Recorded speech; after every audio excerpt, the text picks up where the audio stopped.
What's up, SNA fans? Sorry about that. I think my streaming limit was up on the second stream, the second clip of the video. But I'm back here with the third clip and hopefully the final clip because I'm at the final stages of the review of AEW Dynasty's tag team match, ladder match, and then we're also going to be talking about the main event, what exactly went down there. But make sure to stay tuned until then, until I get done with this review video. But as I was saying before the second clip of the stream ended, I was saying that Cass Wheeler missed Nicholas Jackson, was it? Or yeah, it was Nicholas Jackson that he missed, like while doing a suicide dive. This is where we got. This is where. This is where then Dax Harwood, I believe, was still back in the ring. This is where Nicholas Jackson was like, I need to get back up there. And this is where the referee was like, are you okay, Nicholas? And then this is where he's like, of course I am. Like, why wouldn't I? I'm not the one that did not get crashed right into that table. And this is where he then slide back in the ring. This is where we got Dax Harwood then go right up on top of the ladder. This is where he try to climb up until he's right on top. And then this is where Nicholas Jackson joined him right on top. This is where the fans hilariously chant, "Please be careful." Like they sound like a very over safety parent, like of some sort, like saying that. It's like, "Please be careful," and then all clapping, and then they repeatedly say, "Please be careful," like until they got right up on top. And I was cracking up. I was like, they're literally saying that, like if they're if Dax Harwood and Nicholas Jackson was their children, like if they're right on top of something, being cautious. That's where they start grabbing one each of respective championship belt. That's where they stopped each other from grabbing it. And they start hitting the right hand right into each other. And then they're playing wrestling tennis, and until like they were stumbling. This is where Dax Harwood didn't try to grab on the belt. This is where Nicholas Jackson tried to prevent him and stop, try to grab it on his own. But this is where he gets whacked in the face with the AEW World Tag Team Champion, where Dax Harwood still holding on to it. This is where Dax Harwood's like, okay, now's my chance. I need to grab it. And then this is where then he got distracted with a fan with a hooded mask, with a hoodie on and a white mask on. This is where then he pushes Dax Harwood right off the ladder. Like, oh my God! Wait, is that a fan? Like a legitimate fan? And no, it wasn't not a fan. It was predetermined and it was planned, and it was all thanks to the Young Bucks and kayfabe, of course. And guess who was under the mask after the security guards grabbed him, and then they revealed who exactly it was when they put him right on the corner. This is where they said, who are you? And then this is where they took the mask off, and you wouldn't believe this. It was finally the return of the scapegoat himself, Jack Perry. And I just brought up him like earlier onto this review video. And yes, he did, and he made his return on tonight's AEW Dynasty. I was like what the hell? Like I did not notice this was gonna happen from the start. Like especially with the outside interference, and then the Young Bucks are such a cruel heel authority figure kind of like characters. But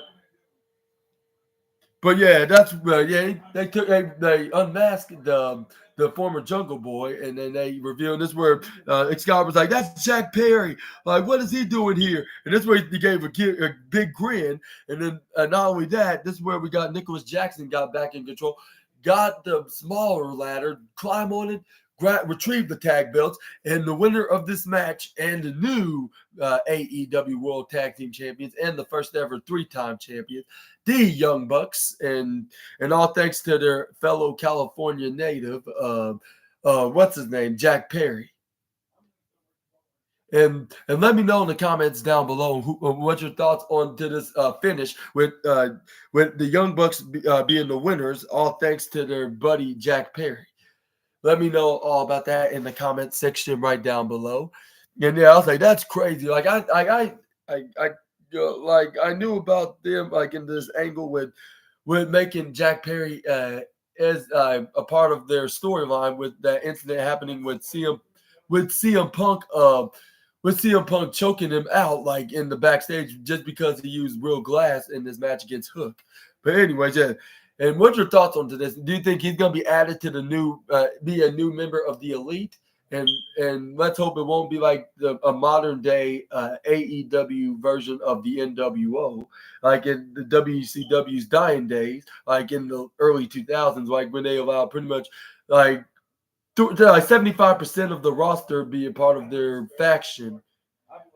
Let me know in the comments right down below about that. But I think they're only going to grab a handful of guys that's going to be added to the new member of the Elite, like they did with Kazuchika Okada, which now they can add Jack Perry as a new name. If you can consider him a new member of the Elite, or even the Young Bucks consider that as soon as this Wednesday on Dynamite. But we're the only one way to find out to see on their homecoming show, I suppose. But anyways, yeah, I'm gonna give a huge congratulations to the EVPs of being the winners of this on this tag team ladder match, even though they did it in a such sneaky way with the help of Jack Perry. Unfortunately, CM Punk wasn't there to help out his CMFTR guys because he's in a totally different company. Even if he wasn't, he probably would be injured in a triceps injury, which he'd still be injured, but I'm not sure if that will be entirely the case because if he went back to WWE, like he probably wouldn't have gotten injured on that specific tricep, like which was in his right arm, I believe. That was on his right arm, but yeah, let me know all about that down below if I'm right about that. But yeah, they're gonna continue this storyline, I guess, like with adding Jack Perry into the mix. Even though they don't have CM Punk, they're gonna reference that. Even though they don't have that friend anymore, and he's doing better things in another company in professional wrestling. But however, they do have a couple other friends that they can battle it out with the Young Bucks and Okada and Perry. But yeah, let me know who exactly those exact two guys that could help out FTR in the situation. But let's move on to the next match, which is the main event of the night and the number one best match of the night. They both definitely deliver.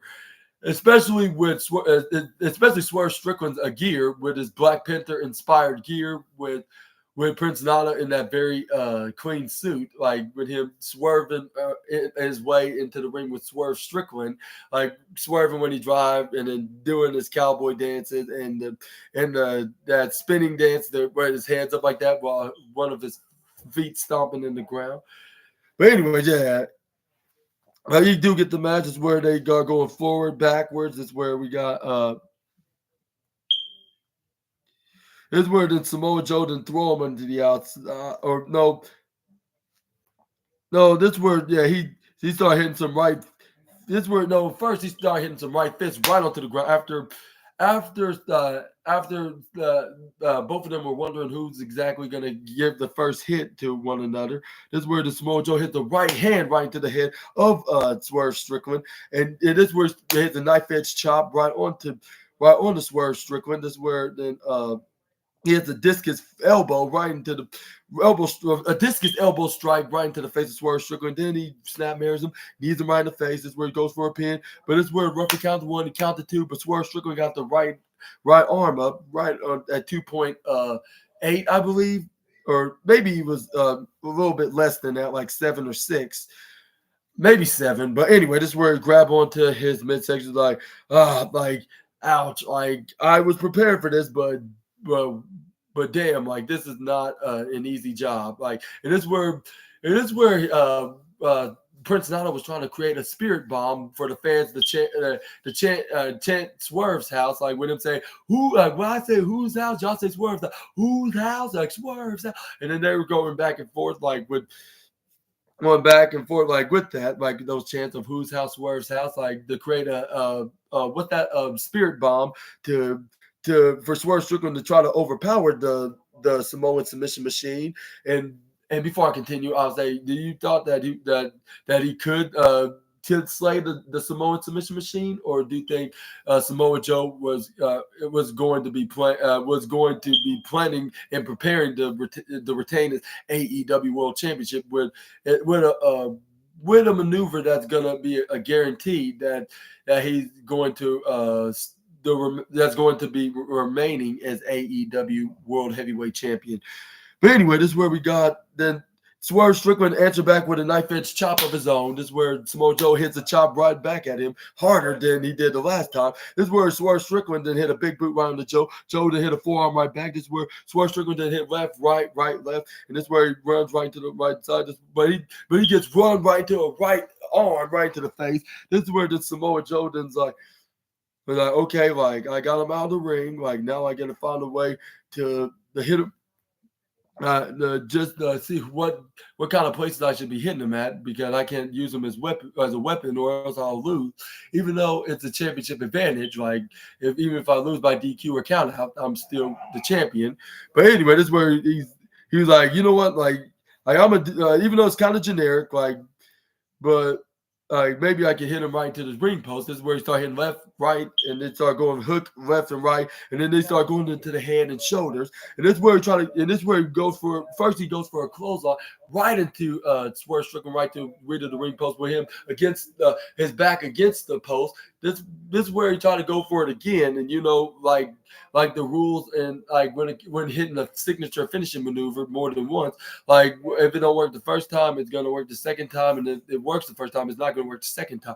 Which that was the case right here when it comes to clotheslines, because when you try to go the second time, this is where Swerve Strickland moved out of the way and hit his arm. It's like, oh, my arm, like that was extremely painful, and this is where it's like. And this is where he started telling Swerve Strickland, like, come back here, you coward! Like you're not gonna leave me for, you're not gonna be leaving me and trying to escape from me. Not for you may try to, but not for long. And this is where he grabs onto. This is where the Swerve Strickland grabbed onto that bad arm that he accidentally hit right into the ring post as his advantage, like in his meal ticket of making it more easier to try and win and become the new AEW World Champion and the first ever African American to do so.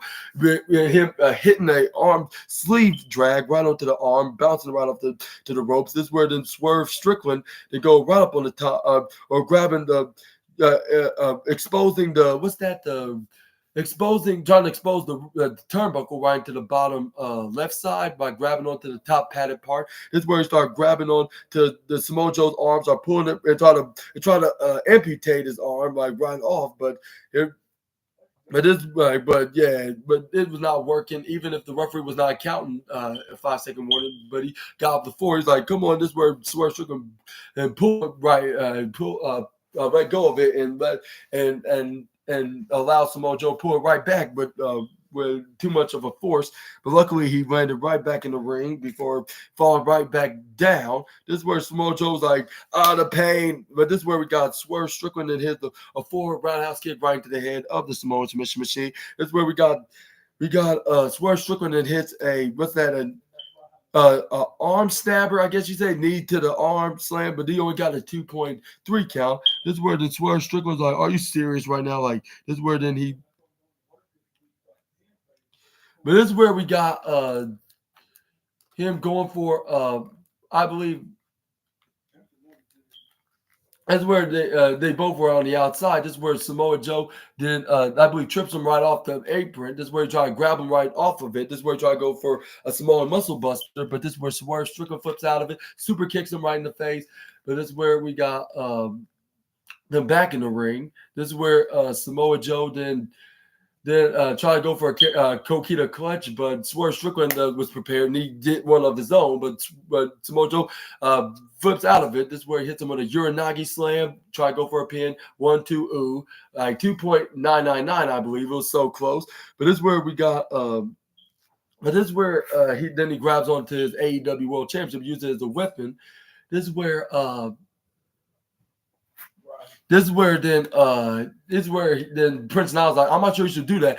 And then this is where Samoa Joe scared Prince Nana off. He was like, "You're not the boss of me." And this is where Prince Nana's like don't shoot the messenger, just saying. And this is where he just ran to the other side, right back in this corner in the upper corner of the ringside area. This is where Swerve Strickland. This is where as soon as he brought him in the ring, this is where Swerve then hit the house call. I believe that's what it's called. Hit the house call hit the back leg right into the head of Samoa Joe. This is where then he didn't go for the springboard 450 splash, but Samoa Joe kicked out at 2.9999999999999 double triple nine minus 0.1 away from being 3.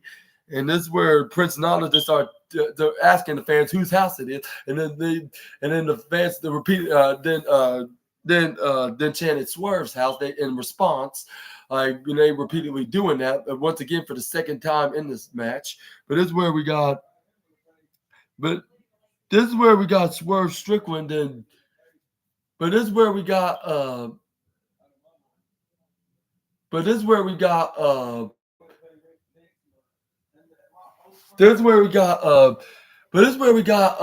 his name? This is where we got Prince Nana then was right up on the apron. I'm not sure why he was doing there. Just where maybe he was doing that for Swerve Strickland to motivate him up. It's like, come on, Swerve, get up. And this is where the referee's like, hey, you better not do nothing sneaky. And this is where he was like, I'm not. And I was thinking, like, I believe him, but at the same time, you never know. But this is where we got but this is where Samoa Joe to try to take advantage of the moment, try to hit Swerve Strickland with the AEW World Title. But this is where Swerve Strickland ducks out of the way. This is where he then I believe he hit him with a drop kick. Or what move was it? I think it was some kind of a drop kick. This is where then he look at the AEW belt. This is where it was like, like, should I do? Should I, no, like, I'm not gonna hit him with the belt. This is where what move was it next? Was it an insecurity kick, or was it a big pressure? No, I don't think it was big pressure. He tried to, but Samoa Joe flipped out of it. I think he hit him with a drop kick. This is where Swerve Strickland, he was like, no, I'm not going to hit him with the AEW belt. This is where then he puts it to the side. This is where then he hits him with that house call again for the second time in a row. He must have been double lucky without having a what's that called? A card that has a guaranteed of a double whammy. Like he was already he already had some luck on his side, which was the Spirit Bomb of Luck. When the fans started cheering for Swerve's house to give him like a super duper what I'll say, like a super duper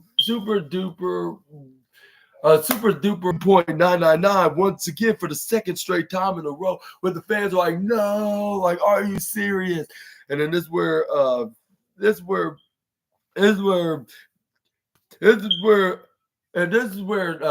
Jim Ross was like, yeah, like that's that's the strength of Samoa, that's the gut strength of Samoa Joe. Like nothing's not gonna keep him down, even if you hit him. Like even if he was like he's the man that this was like he's the man that he would get hit with the move like that 2,000 different times and still could turn the shower on, like after washes them off in a very brutal and clean off the blood and bruises off of his face. But even though there's no blood, he was just making a general statement into this in commentary. But anyways, this is where we got Swerve Strickland was right in the position, right to the lower right side. And then this is where we got Prince Nana was chanting like, you got this, bro, like you got this, Swerve, like come on, like you just need to believe in it. This is where Swerve's like, already am. And this is where Swerve then went right up on the top ropes. This is where he was like, this is my moment. Like, this is my chance to be in the AEW World Champ. This is where we got Prince Nana chanting, whose house? And then fans responded back, Swerve's house.